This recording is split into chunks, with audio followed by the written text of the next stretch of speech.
ಮನಸ್ಸು ಚೇಂಜ್ ಆಗಲಿಲ್ಲ ಅಂದರೆ ನೀನು ಬದಲಾವಣೆಯನ್ನು ಅನುಭವಿಸುವುದಕ್ಕೆ ಸಾಧ್ಯನೇ ಇಲ್ಲ.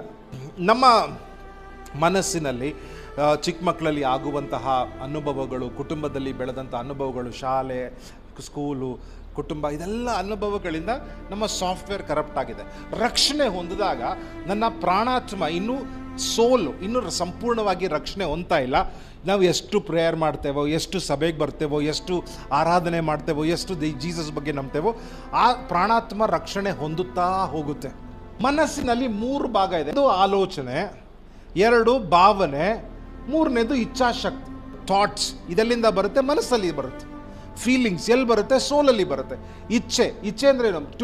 The power to make choice. ಏನನ್ನ ಮಾಡಬೇಕು, ಏನನ್ನ ಮಾತಾಡಬೇಕು ಎಲ್ಲಿದೆ? ನನ್ನ ಸೋಲಲ್ಲಿದೆ, ನನ್ನ ಪ್ರಾಣಾತ್ಮದಲ್ಲಿದೆ. ಸೊ ದೇವರು ಏನಾದರೂ ಮಾಡಬೇಕು ಅಂತ ಬಯಸುವಾಗ ನನ್ನ ಮನಸ್ಸು ಚೇಂಜ್ ಆಗಲಿಲ್ಲ ಅಂದರೆ ಇಚ್ಛಾಶಕ್ತಿ ಅದಕ್ಕೆ ಸಪೋರ್ಟ್ ಮಾಡಲ್ಲ. ಬ್ರೈನ್ ಮತ್ತು ಮನಸ್ಸು ಎರಡೂ ಒಂದೇ ಅಲ್ಲ. ಮನಸ್ಸೇ ಬೇರೆ, ಬ್ರೈನೇ ಬೇರೆ.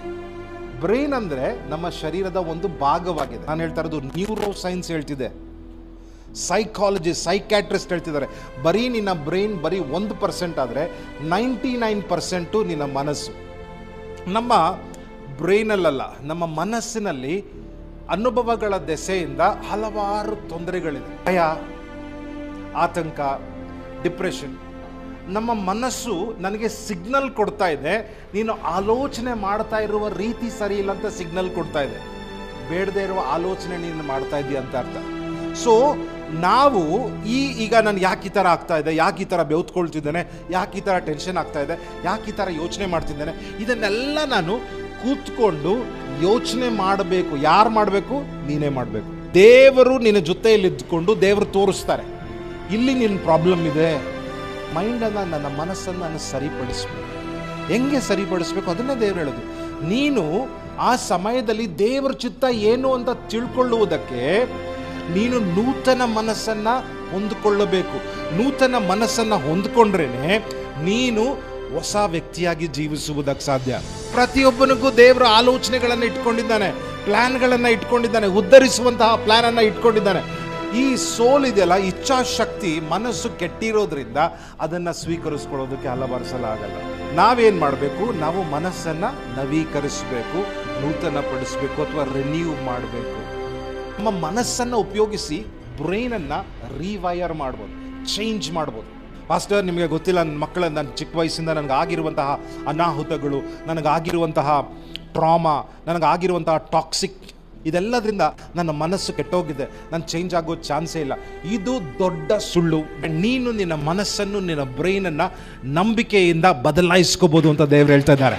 ನೀನು ದೇವರ ಸನ್ನಿಧಾನಕ್ಕೆ ಬಂದರೆ, ವಾಕ್ಯವನ್ನು ನಂಬಿದರೆ, ಜೀಸಸ್ ಜೊತೆ ಕೂತ್ಕೊಂಡ್ರೆ, ಏನೇ ನಿನಗೆ ಆಘಾತವಾಗಿದ್ದರೂ ಆ ಮನಸ್ಸನ್ನು ನೀನು ಬದಲಾಯಿಸ್ಕೋಬೋದು ಅಂತ ಜೀಸಸ್ ನಿನಗೆ ಹೇಳ್ತಾ ಇದ್ದಾರೆ. ನಾವು ದೇವರನ್ನು ನಂಬುವಾಗ ದೇವರು ನಮ್ಮ ಮನಸ್ಸನ್ನು ತೆಗೆದುಕೊಂಡು ದೇವರ ವಾಕ್ಯದ ಮುಖಾಂತರ, ಪರಿಶುದ್ಧಾತ್ಮನ ಮುಖಾಂತರ ಬಲಪಡಿಸಿ ನನ್ನ ಬ್ರೈನಲ್ಲಿ ಇರುವಂತಹ ನೆಗೆಟಿವನ್ನು ದೇವರು ತೆಗೆದಾಕಿ ನಮ್ಮನ್ನು, ಮನಸ್ಸನ್ನು ಸರಿಪಡಿಸಿ ನನ್ನ ಬ್ರೈನನ್ನು ದೇವರು ಸರಿಪಡಿಸುವುದನ್ನು ನಾವು ನೋಡುವಂಥವರಾಗಿದ್ದೇವೆ. ನಮ್ಮ ಮನಸ್ಸಿನಲ್ಲಿರುವಂತಹ ನೆಗೆಟಿವ್ ಥಾಟ್ಸ್, ಟಾಕ್ಸಿಸಿಟಿಯನ್ನು ನಾವು ಎದುರಿಸಲೇಬೇಕು. ಹಲವಾರು ಜನರಿಗೂ ಅದಕ್ಕೆ ಎದುರಿಸೋಕ್ಕೆ ಇಷ್ಟ ಇಲ್ಲ.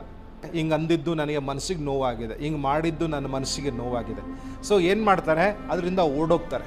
ನಾನು ಇದನ್ನು ಹೆಂಗೆ ಎಕ್ಸ್ಪ್ಲೇನ್ ಮಾಡ್ತೇನೆ ಅಂದರೆ, ಬೈಬಲ್ ಭಾಷೆಯಲ್ಲಿ ಎಕ್ಸ್ಪ್ಲೇನ್ ಮಾಡಬೇಕಂದ್ರೆ, ಗೆತ್ಸೆಮನೆ ತೋಟ ನೋಡಿದ್ದೀರಾ? ಜೀಸಸ್ ಏನು ಮಾಡಿದ್ರು ಗೆತ್ಸೆಮನೆ ತೋಟದಲ್ಲಿ? ಆತನ ಮುಂದೆ ಶಿಲುಬೆ ಇಡಲಾಗಿದೆ. ಶಿಲುಬೆಯನ್ನು ಎದುರಿಸಬೇಕು, ಪಾಪವನ್ನು ಹೊತ್ಕೋಬೇಕು, ಶಾಪಗಳನ್ನು ಹೊತ್ಕೋಬೇಕು, ದೇವರಿಂದ ದೂರವಾಗುವಂತಹ ಸಮಯ. ಜೀಸಸ್ ಏನು ಮಾಡಿದ್ರು? ಗೆತ್ಸೆಮನೆ ತೋಟದಲ್ಲಿ ಆ ವಿಚಾರವನ್ನು ಎದುರಿಸುವುದಕ್ಕೆ ಪ್ರಾರ್ಥನೆಯಲ್ಲಿ ಕೂತ್ಕೊಂಡಿದ್ದಾರೆ. ಆತ್ಮದೊಳಗಡೆ ಸಂಪೂರ್ಣ ಜ್ಞಾನ ಇದೆ. ಆ ಜ್ಞಾನವುಳ್ಳ ಮನಸ್ಸಿನಿಂದ ಜ್ಞಾನ ಇಲ್ಲದೇ ಇರುವ ಮನಸ್ಸನ್ನು ನಾನು ಎದುರಿಸಲೇಬೇಕು. ಎದುರಿಸುವಾಗ ಭಯ ಆಗಬಹುದು, ಎದುರಿಸುವಾಗ ಟೆನ್ಷನ್ ಆಗಬಹುದು, ಎದುರಿಸುವಾಗ ಆತಂಕ ಆಗಬಹುದು, ಎದುರಿಸುವಾಗ ಕಿರಿಕಿರಿ ಆಗ್ಬೋದು, ಹೊಲಸು ಅನ್ನಿಸ್ಬೋದು. ಆದರೆ ಅದನ್ನು ಎದುರಿಸ್ತಾನೆ ಇದ್ದರೆ ಒಂದಲ್ಲ ಒಂದು ದಿವಸ ಅದರಿಂದ ಸಂಪೂರ್ಣ ಬಿಡುಗಡೆ ಹೊಂದಿ ನೀನು ಆ ಶಿಲುಬೆಯನ್ನು ಗೆಲ್ಲುವುದಕ್ಕೆ ಸಾಧ್ಯವಾಗುತ್ತೆ. ಒಂದೇ ದಿವಸದಲ್ಲಿ ಆಗಲ್ಲ. 63 ದಿವಸ ನಾನು ದೇವರ ವಾಕ್ಯವನ್ನು ಹಿಡಿದು ನಾನು ಧ್ಯಾನಿಸುವಾಗ, ಮನಸ್ಸನ್ನು ಚೇಂಜ್ ಮಾಡಿಕೊಳ್ಳುವಾಗ ನಾನು ಹೊಸ ವ್ಯಕ್ತಿಯಾಗಿ ಆಚೆ ಬರುವಂಥವನಾಗಿರ್ತೇನೆ. Catch it, check it, change it. So ನನ್ನ ಮನಸ್ಸಿನಲ್ಲಿ ಏನು ಆಲೋಚನೆ ಬರ್ತಾ ಇದೆ ಅದನ್ನು ಕ್ಯಾಚ್ ಮಾಡು. ಈ ಥರ ಮನಸ್ಸೊಳಗಡೆ ನಡೀತದೆ, ಕ್ಯಾಚ್ ಮಾಡು. ಅದು ಸರಿ ಇದೆಯಾ ಅಂತ ಚೆಕ್ ಮಾಡು. ಹೆಂಗ್ ಚೆಕ್ ಮಾಡೋದು? ದೇವರ ವಾಕ್ಯವನ್ನು ಹಿಡ್ಕೊಂಡು. ಓಕೆ, ಸೊ ನಾನು ಆಲೋಚನೆ ಮನಸ್ಸಿನಲ್ಲಿ ಒಂದು ಆಲೋಚನೆ ಬಂದಿದೆ. ಓಕೆ, ಬೈಬಲ್ ಏನು ಹೇಳುತ್ತೆ ಇದ್ರ ಬಗ್ಗೆ? ಬೈಬಲ್ ಏನು ಹೇಳುತ್ತೆ? ನೀನು ಬೈಬಲಲ್ಲಿ ಅದನ್ನು ಚೆಕ್ ಮಾಡು. ಇದು ಸರಿನಾ ತಪ್ಪಾ? ನನಗೆ ಅವ್ರು ಮಾಡಿದ್ದು ಅನ್ಯಾಯವಾಯಿತು. ಓಕೆ, ಬೈಬಲ್ ಹೇಳುತ್ತೆ ಅನ್ಯಾಯ ಆದರೂ ನೀನು ಕ್ಷಮಿಸಬೇಕು. ನೀನು ಮನಸ್ಸು ಚೆನ್ನಾಗಿದ್ರೇ ನಾನು ನಿನ್ನನ್ನು ಉಪಯೋಗಿಸೋದಕ್ಕಾಗಲ್ಲ. ಕ್ಯಾಚ್ ಮಾಡು. ಆ ಆಲೋಚನೆಯನ್ನು ದೇವರ ವಾಕ್ಯ ಜೊತೆಗೆ ಹೋಲಿಸು. ಬೈಬಲನ್ನು ನಾನು ದಿನ ಸಮಯ ಕಳೆದಾಗ್ಲೇ ಬೈಬಲ್ ನನಗೆ ಹೇಳ್ಕೊಡುವುದಕ್ಕೆ ಸಾಧ್ಯ, ಅದನ್ನು ಚೆಕ್ ಮಾಡುವುದಕ್ಕೆ ಸಾಧ್ಯ. ಒಂದ್ಸಲ ಚೆಕ್ ಮಾಡಿದ್ಮೇಲೆ ನನ್ನ ಆಲೋಚನೆ ಸರಿ ಇದ್ರೆ ಫಾಲೋ ಮಾಡಿ, ವಾಕ್ಯಕ್ಕೆ ವಿರುದ್ಧವಾಗಿದ್ದರೆ ಚೇಂಜ್ ಮಾಡಿ. ದೇವರು ನಿನಗೆ ಅವಕಾಶ ಕೊಡ್ತಿದ್ದಾನೆ ಅದನ್ನು ಸರಿಪಡಿಸುವುದಕ್ಕೆ, ಎರಡು ಸರಿ ಸರಿಪಡಿಸುವುದಕ್ಕೆ. ಸೊ ನೀನು ಅದನ್ನು ಸರಿಪಡಿಸುವಾಗ ಏನಾಗುತ್ತೆ ಗೊತ್ತಾ? ಆ ಮೆಸ್ಸನ್ನು, ಆ ಕೆಟ್ಟತನವನ್ನು, ನನ್ನ ತಲೆ ಕೆಟ್ಟಿದೆ ಅಂತಿದ್ದಾರಲ್ಲ, ಕೆಟ್ಟಿರುವುದನ್ನು ದೇವರು ಹೇಳ್ತಿದ್ದಾನೆ ಸರಿಪಡಿಸ್ಕೊ. ಅದೇ ರೋಮಾಪುರ ಹೇಳ್ತಾ ಇರೋದು, ನಿನ್ನ ಶರೀರವನ್ನು ಸಜೀವ ಯಜ್ಞವಾಗಿ ದೇವರ ಕರುಣೆಯಿಂದ, ಕೆಟ್ಟದ್ದು ಮಾಡಿದ್ಯಾ ದೇವ್ರಿಗೆ ಗೊತ್ತು, ಹೇಳ್ತಿದ್ದಾನೆ ಕರುಣೆಯಿಂದ ನಾನು ಹೇಳ್ತಿದ್ದೇನೆ, ನಿನ್ನ ಶರೀರವನ್ನು ಸಜೀವ ಯಜ್ಞವಾಗಿ ಆತನ ಸನ್ನಿಧಾನದಲ್ಲಿ ಒಪ್ಪಿಸು. ನಿನ್ನ ಮನಸ್ಸಿನಲ್ಲಿ ನಡೀತಿರುವ ಆಲೋಚನೆಗಳನ್ನೆಲ್ಲ ಆತನ ಸನ್ನಿಧಾನದಲ್ಲಿ ಒಪ್ಪಿಸು. ಕ್ಯಾಚ್ ಮಾಡು, ಚೆಕ್ ಮಾಡು, ಚೇಂಜ್ ಮಾಡು. ಮನಸ್ಸು ನವೀಕರಿಸಲ್ಪಡುವುದಕ್ಕೆ ಮೊದಲನೇ ಕೆಲಸ ನಾವು ಮಾಡೋದಕ್ಕಾಗಿರೋದಂದ್ರೆ ನನ್ನ ಮನಸ್ಸನ್ನು ದೇವರಿಗೆ ತೆಗೆದಿಡಬೇಕು. ದೇವ್ರ ಮುಂದೆ ನಾಟಕ ಮಾಡಬೇಡಿ. ಮನಸ್ಸಲ್ಲಿ ಏನೋ ಕೆಟ್ಟದ್ದು ನಡೀತಾ ಇದೆ, ನನಗೆ ಕ್ಷಮಿಸೋಕ್ಕಾಗ್ತಾ ಇಲ್ಲ, ನನಗೆ ಕೊಡೋದಕ್ಕಾಗ್ತಾ ಇಲ್ಲ, ನನಗೆ ತುಂಬ ಸ್ವಾರ್ಥಿಯಾಗಿ ಯೋಚನೆ ಮಾಡ್ತೇನೆ, ನನಗೇನು ಮಾಡೋದಕ್ಕೆ ಉತ್ಸುಕತೆ ಇಲ್ಲ, ಡಿಪ್ರೆಷನ್ ಥರ ಅನಿಸುತ್ತೆ, ಆತಂಕ ಆಗ್ತಾ ಇದೆ, ಭಯ ಆಗ್ತಿದೆ, ಆಮೇಲೆ ಬೇರೆಯವ್ರ ಬಗ್ಗೆ ಅವ್ರು ಹೇಳದೇ ಇರೋದು ನನಗೆ ಕೇಳಿಸ್ದಂಗೆ ಅನಿಸುತ್ತೆ, ಅಸಂಪ್ಷನ್ಸ್ ಇದೆಲ್ಲ ಹೇಳಿ ಜೀಸಸ್ ಹತ್ರ ಹೇಳಿ, ದೇವ್ರ ಹತ್ರ ಮಾತಾಡಿ. ದೇವ್ರಿಗೆ ನಿನ್ನ ಹೃದಯದಲ್ಲಿ ಏನು ತೆಗಿತಿದೆಯಾ, ನಿನ್ನ ಮನಸ್ಸನ್ನು ದೇವ್ರ ಮುಂದೆ ತೆಗೆದಿಟ್ಟು ನಿನ್ನ ಆಲೋಚನೆಗಳನ್ನು ದೇವ್ರ ಮುಂದೆ ತೆಗೆದಾಗಲೇ ದೇವರು ಬರುವುದಕ್ಕೆ ಸಾಧ್ಯ, ಸಹಾಯ ಮಾಡುವುದಕ್ಕೆ ಸಾಧ್ಯ. ಎರಡನೇದಾಗಿ ನಾನು ಪ್ರಾರ್ಥನೆ ಮಾಡಬೇಕು. ನಿನ್ನ ಮನಸ್ಸಲ್ಲಿ ಏನೇ ಆಲೋಚನೆಗಳು ನಡೀತಾ ಇದ್ರು ಅದರ ಬಗ್ಗೆ ಚಿಂತೆ ಮಾಡಬೇಡ, ತಲೆ ಕೆಡಿಸ್ಕೋಬೇಡ. ನಾನು ಹಿಂಗೆ ಮಾಡಿದೆ, ನಾನು ಹಿಂಗಂದೆ, ಹಿಂಗೆ ನಡ್ಕೊಳ್ದೆ, ಹೀಗೆ ಸೋತೋಗ್ಬಿಟ್ಟೆ, ಹೀಗೆ ಮಾತಾಡ್ಬಿಟ್ಟೆ, ಹೀಗೆ ನಡ್ಕೊಂಡ್ಬಿಟ್ಟೆ, ಮನಸ್ಸಲ್ಲಿ ಈ ಥರ ಎಲ್ಲ ಆಲೋಚನೆ ಇದೆ, ಅದ್ರ ಬಗ್ಗೆ ಚಿಂತೆ ಮಾಡಬೇಡ. ಏನು ಮಾಡಬೇಕಂತೆ? ಆದರೆ, ಎಲ್ಲರೂ ಹೇಳಿ, ಆದರೆ ಪ್ರಾರ್ಥನೆ ಮಾಡುತ್ತಾ ನಿಮ್ಮ ಅಗತ್ಯಗಳನ್ನೆಲ್ಲ ದೇವರಲ್ಲಿ ವಿಜ್ಞಾಪಿಸಿರಿ. ದೇವ್ರ ಮುಂದೆ ಇಟ್ಟು ಪ್ರಾರ್ಥನೆ ಮಾಡುವಾಗ ದೇವರೇನು ಹೇಳ್ತಾರೆ?